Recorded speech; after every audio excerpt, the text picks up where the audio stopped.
We are back here on Warchant TV talking FSU football recruiting. Ben Spicer and Michael Langston. On our last video, we talked about last weekend's visitors and where FSU Yep. stands, if they made any progress, and things of that nature. But this time, we're going to take a look at the current commits, kind of where they stand and where the FSU program sits in general in recruiting amidst the struggles of this season. So, Michael, you've gotten the chance to talk with several FSU commits over the last couple of weeks. Yeah. Several of them were on campus last weekend as well. Byron Yeah. Lewis, four-star running back, being one of those. What's kind of the vibes right now? We've seen some decommits over the last couple months. Are you feeling like things are staying intact, or could there still be some more moves to come?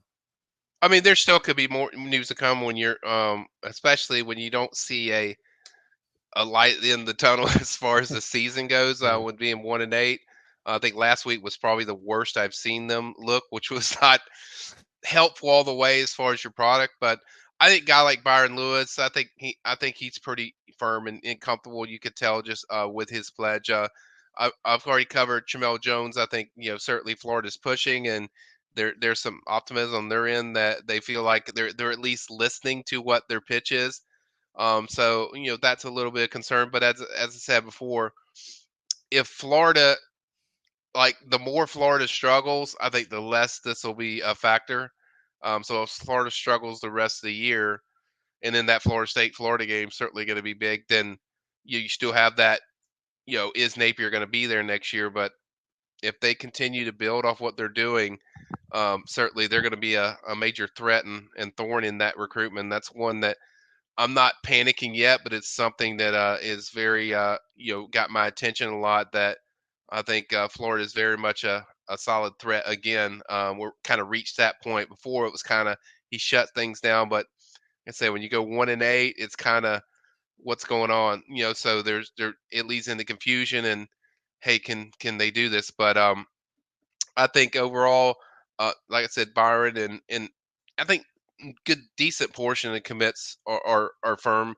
I think certainly there's ones that you're very concerned with. Chase Lofton, 4-star tight end, committed to FSU, and then you also have 4-star defensive lineman Kevin Wynn. I think both of those are kind of the ones I have circled to go along with now Trammell. But I talked with Chase the other night, and certainly he said all the right things, and it's I don't think it's like, hey, I moved on and he's just definitely going to flip. I think if FSU gets him, he says he's coming back for the Florida game. I think FSU gets him back. They look well. They show some growth and improvement, and certainly a win would be even bigger. But just showing him something, I think that's one you can reel back in. Kevin Wynn just feels like, man, that's going to be a tough one to hang on to because South Carolina and USC are both on them good, and South Carolina's having a solid year.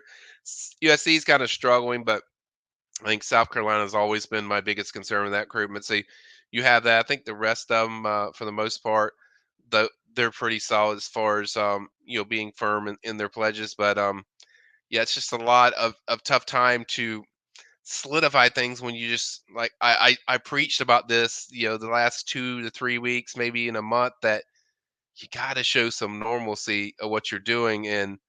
Um and right now on the product field, now hopefully that changes at Notre Dame.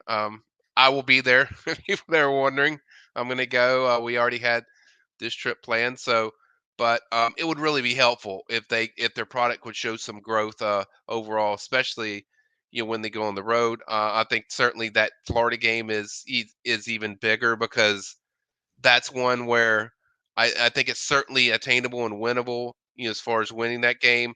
And that would be just a massive lift for FSU in their product of going into the next year. Because once they play the Florida game, that's it. They're done. There's no bowl game or anything. So I think just being able to have something going into the postseason is massive.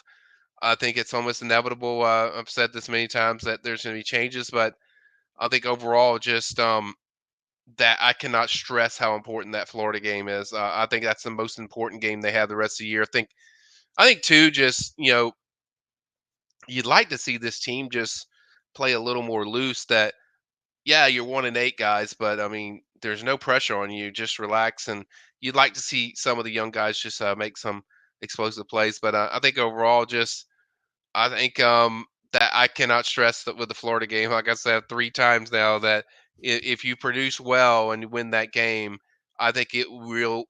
That's the lasting image that recruits will have when it comes to FSU. Yeah, they'll know that, hey, it was a struggling year, but if you win that game, I don't care if Florida's average or 5-5 or whatever the record is. You win that game, it's always a big deal, and it's still a big deal to recruits because they also think highly of Florida. There's a lot of recruits that think highly of Florida State, a lot of recruits that think highly of Florida. So I think you win that game. I think it definitely gives them a shift of momentum that going into the following year is a big deal. Even if there's changes, I think it's a massive deal. Even if there's significant changes, I think it's big to it gives more growth to what the future can be with Norvell, despite this historically awful year. Now, in terms of that, I know you mentioned the Florida game several Yeah. times as the biggest factor moving forward the remainder of the season. But are there other things maybe that you look to over the next couple weeks that could influence things? Maybe coaching changes, and what kind of changes maybe do you want to see in their approach down the stretch here? Well, I think absolutely coaching changes for me is a must. Not to be as direct and just call it straight out. I mean, I think people know my feelings on the changes, but I think you need a surge in there. And yes, you get a surge anytime you add a new coach in there. You certainly get a surge. I think people can put together whatever coach they feel like that isn't cutting it, or they feel is a weak point of the team. But overall, I mean, if you're making several changes or even some changes, I think it always gives you a boost because there's a new guy in there. There's going to be new targets. There's players he's close with that you maybe weren't on your radar, and he might have ties and just their recruiting prowess. If it's a new staff that they're going to bring a lot of buzz and excitement to FSU. So I do think it's an exciting thing, but also it always generates excitement. That's the point I'd say. But as far as things, I just think I've said this many weeks. I think it's really important that we see some growth from these young players. Certainly, being on the field is big. Like when you get a Landon Thomas and a Amari Williams on the field at tight end. That's a big deal. I think seeing a guy like Elijah Moore, maybe seeing more stuff out of him, even seeing more out of guys like Lawayne McCoy and Hakeem. So I think even more. I think Hakeem would be the biggest one for me because that's one that's been in there. Still Right. young, but if he can show some growth in these next 3 weeks when you play, I think that will go a long way with a lot of recruits. Because I get that a lot from recruits and families about these young players, and that's certainly what they want to see. They don't need to see a transfer portal guy that's graduating this year play because that doesn't really. I don't think it really generates with them. So I think seeing that stuff, whether it's whatever position it is, seeing young guys make an impact and growth, not just playing. There needs to be some kind of impact in what they're doing.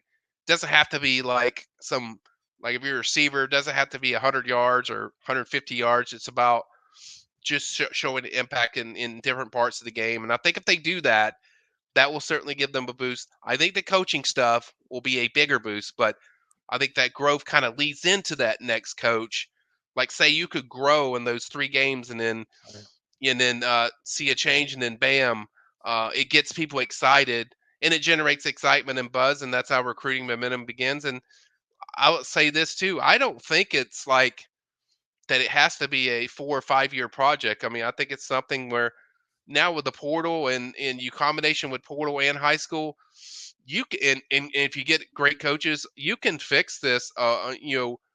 In a decent time. I don't think it's going to be fixed in right away in 1 year, but I do think in a year and a half, 2 years, I think you can fix it to get the guys you want. But I'll say this, and I mean, and this is no shot at anybody. I think the world of all these assistant coaches because I have great relationships with all of them, but you have to have great assistant coaches across the board for any great team. You look at any team Their assistant coaches have to be sharp, really good, and sometimes, and that's not to say FSU doesn't. It's just you have to have that, but it's also how the players resonate to your message of how they're teaching them and coaching. How they respond, and a lot of times there's good assistant coaches. It's just the fit isn't there. So I think that's what FSU has to find. I think it's something that certainly, if they do make changes, that's what they're going to have to look for. And I've said it many times. I think for me, the two things that are imperative for me is young player development at their position, whoever the coach is, and then also their ability to recruit. And you get those two things, I think the other stuff kind of takes off from there. But you got to see, that's the thing I want to see improvement on with this roster overall. Whatever changes are, is seeing an improvement in change in the player development from a young player development. We know they do really good with portal prospects. I mean, it shows Verse, Benson, Fisk, all those guys. They did a phenomenal job. Jeremiah Johnson, all those guys. Portal wise, they've done a really good job. But I think overall, where you really stand out with the coaches, what you do with the high school kids that are starting from scratch from the bottom, because when they get to college, it's a different level, and we see each one has a different way of how quickly they can pick up things, and seeing that development, I think, is a massive deal for changing this, shifting this thing around. But I definitely think it can be done. I don't want just to be all doom and gloom and it's terrible, but I think if you get the right fits and the right guys, player development in high school coaching or high school recruiting, I think they can get where they want. But just needs it just seems inevitable. There needs to be a change of, when you have an historic year like this in a bad way, you have to shift and recognize what your weaknesses are and address them. Not just, can't just say, hey, we're doing this or that. So I think overall, just you got to just really dissect what you're not doing, and just hold it to accountability. And I think if they do that, they can get back there, because I've said it many times. College football is great when FSU is good, and it's not good when FSU's not good. And I'm not saying that because I cover FSU, but it's just reality of, I know how people all over the country view FSU. And I know how recruits view FSU when they're good. When they're good, they can get anybody they want. So they just have to connect with their product, and I think they do those things. They can get back to where they want to be. It's going to be a pivotal next month for the future of Mike Yeah, Norvell and the FSU football program. So make sure you stay locked in as the regular season winds down and we head to that early signing day in early December. Michael and our guy Matt Lasair will have all the latest for you over on the Premium Recruiting Board and warchant.com. You can also get recruiting videos at your fingertips here on Warchant TV. So make sure you stay tuned for that. Like and subscribe.